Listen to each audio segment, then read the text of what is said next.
전 경기 있는 날 네. 당일 라이브를 준비를 하고 있습니다. 경기 1시간 반 전에 포스트 시즌 프리뷰 그리고 끝나고 난 다음에 포스트 시즌 리뷰를 준비해 놓고 있겠습니다. 카데나스가 갑자기 SNS 팔로우를 하면서 뭐 별일이 아닐 수도 있는데 지금 일파만파가 되고 있습니다. 카데나스가 키움의 SNS를 팔로우를 했더라고요. 그래서 삼성은 아직 끊지 않고 있습니다. 삼성도 하고 있고. 삼성은 아직 끊지 않고 있습니다. 그 아래에 또 하나이글스도 있네요.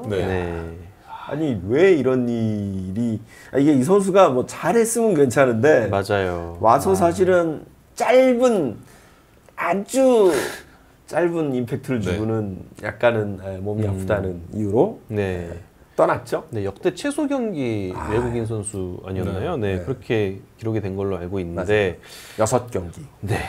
그러면서 참 어떻게 보면 좀 아직 뭐 그 미운 털이 박혀 있는 그런 이미지 속에서 또 이렇게 구직 활동, 타구단 팔로우를 해가지고 좀 시끄러운데요. 일단 제가 팩트부터 좀 전달을 드리겠습니다. 키움 구단의 입장부터 전달을 드리려고 하는데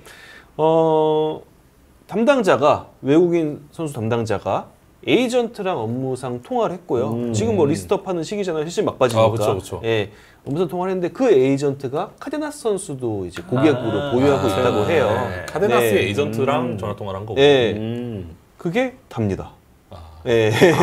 그게 단데 카데나스 선수는 그걸 알았는지 몰랐는지 모르죠. 자신의 에이전트가 키움 그 외국인 담당자와 통화를 했는지 안 했는지 모르는 거죠.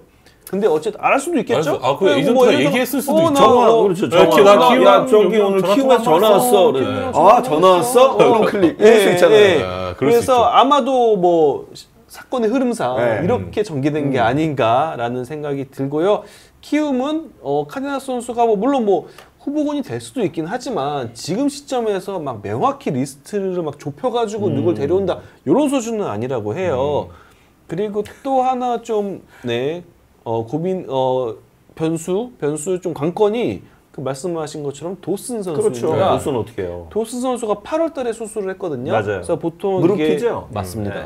보통 이제 회복이 되고 재활을 마치는 시점이 한 9개월, 10개월 정도가 걸린다고 해요.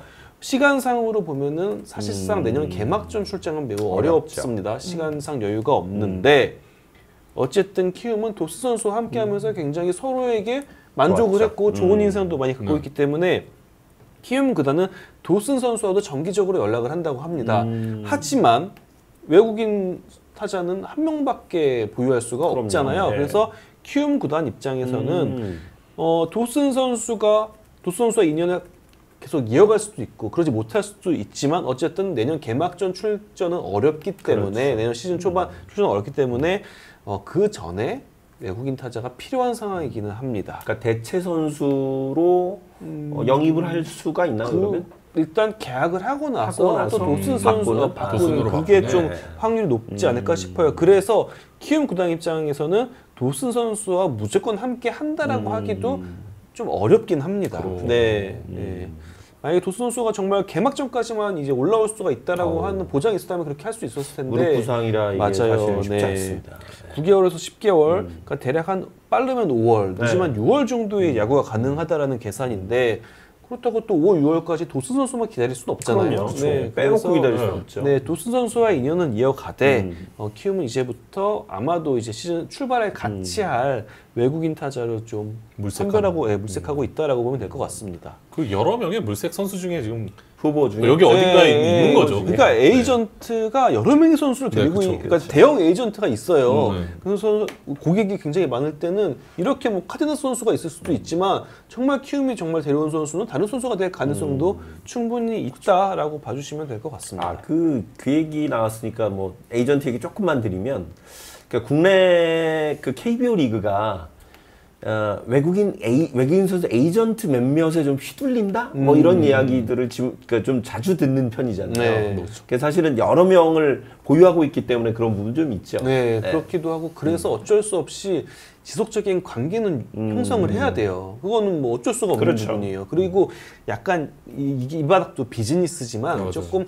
의리가 작용할 때가 있더라고요. 우리가 한 구단이 지속적으로 관심을 갖고 팔로우하고 뭐 4년, 5년을 기다리면은 그럼요. 결국 좀 그 구단의 에이전트가 우선권을 줄 때도 있어요. 그렇죠. 그래서 아무래도 담당자들은 지속적으로 네트워크를 유지를 해야 된다고 합니다. 한화가 바리아 영입할 때도 그 맞습니다. 부분이 컸다면서요. 예, 계속 꾸준히 연락을 해온 팀이 하나였기 때문에 뭐 굉장히 많습니다. 정말 뭐 시간을 더 뒤로 돌리면은 데이비드 허프도 LG가 허프도, 네. 한 2011년도부터인가 계속했는데 결국 2016년도에 왔거든요. 그렇죠. 그때도 나한테 계속 관심을 가져준 LG한테 먼저 우선권을 주고 싶다. 오. 이래가지고 그렇게 됐기 때문에 이게 담당자 입장에서는 지속적인 네트워크 형성, 연락 이런 거는 사실상 필수라고 볼 수 있습니다. SK 산체스 그 일본 갔던 네. 성공하고 그 선수도 SK에서 공을 굉장히 많이 맞아요. 넣었어요. 네. 마이너에 있을 때부터. 네, 그러니까 이런 과정을 다 기억하고 있기 때문에 필요한 부분이라고 볼 수 있습니다. 네.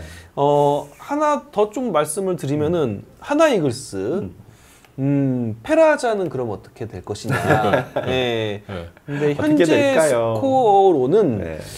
그래서 조금 이별에 무게가 좀 쏠리고 있습니다. 아무래도 좀 수비에 있어서 그쵸. 예, 좀 아쉬움. 요새 막판에 게임에 안 나오더라고요. 예. 그러니까 라인업에 없더라고요. 예, 그게 지금 분위기를 좀 반영한다라고 보면 될 것 같습니다.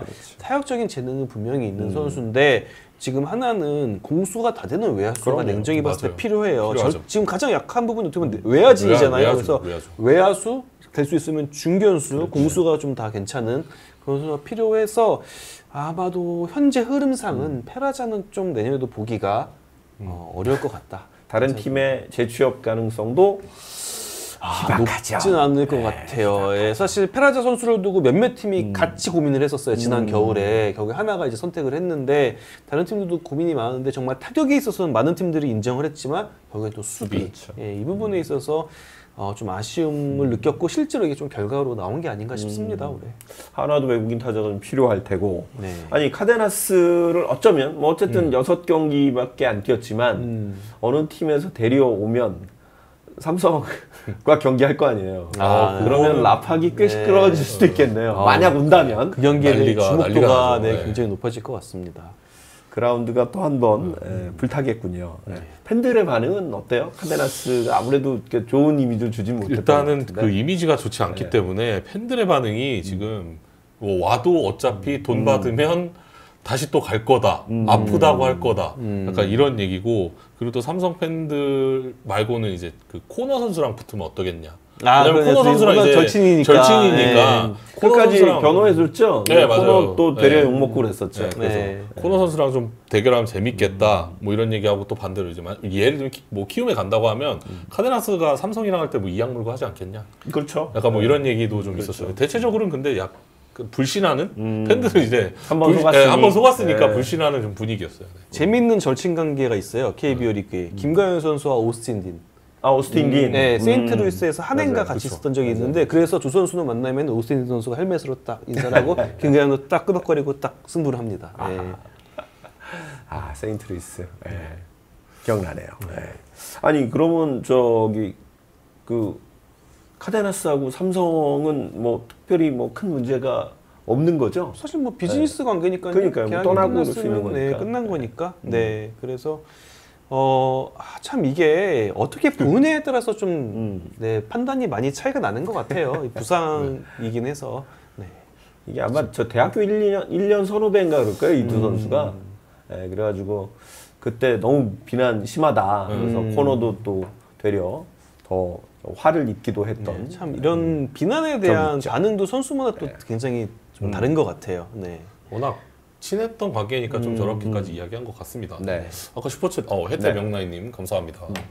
우승 콜멘트 아까 전에 군산? 네, 군산 그걸, 기아 경기 그걸 기억하시네. 진짜 옛날인데. 네, 2009년? 2009년 네, 정규 시즌 네. 때죠. 하여튼 기억력들도 좋으셔. 그래서 하여튼 뭐 여러 팀들이 지금은 다양한 선수들을 놓고 맞아요. 후보군을 놓고 좀 고민할 시기죠. 그러니까 물론 거의 계약이 가까운 그런 경우도 있긴 해요. 그래요? 진짜 이 선수는 무조건 데려간다 싶으면은 네. 지금 시즌 막바지임에도 불구하고 사실상 가계약 정도로 진척이 된 경우도 있긴 한데 지금 키움과 카디나스 선수는 그런 건 아닙니다. 네, 확실하게 그건 말씀을 드릴 수 있습니다. 우리 저 시즌 끝나면 그럴 시간이 있을까 모르겠는데 저 떠나는 사람들과 돌아오는 사람은 뭐 얘기 못하고 떠날 외국인 선수들을 한번 좀 정리를 그렇죠. 네, 해보는 누군가가 것도 그때 의미가 한번 있을 저희 구독자님 중에 댓글 한번 달아주신 적 있어요. 과연 누가 재계약이 남고, 가능한 누가 외국인이랑 떠날지. 뭐 미국으로 진출할 혹은 일본으로 진출할 외국인들도 좀 이야기를 해달라 이런 얘기를 한번 해가지고 일단 5강권에서 멀어진 팀, 그러니까 탈락한 팀들은 사실은 가장 쉬운 게 이제 외국인 선수들 교체죠. 그렇습니다. 그리고 한 발 빨리 또 움직여야 되는 부분도 있고요. 그래서 아마 이 시기에 거의 각약 되는 경우가 있긴 해요. 네, 그런데 좀 기다려봐야 될 것 같습니다.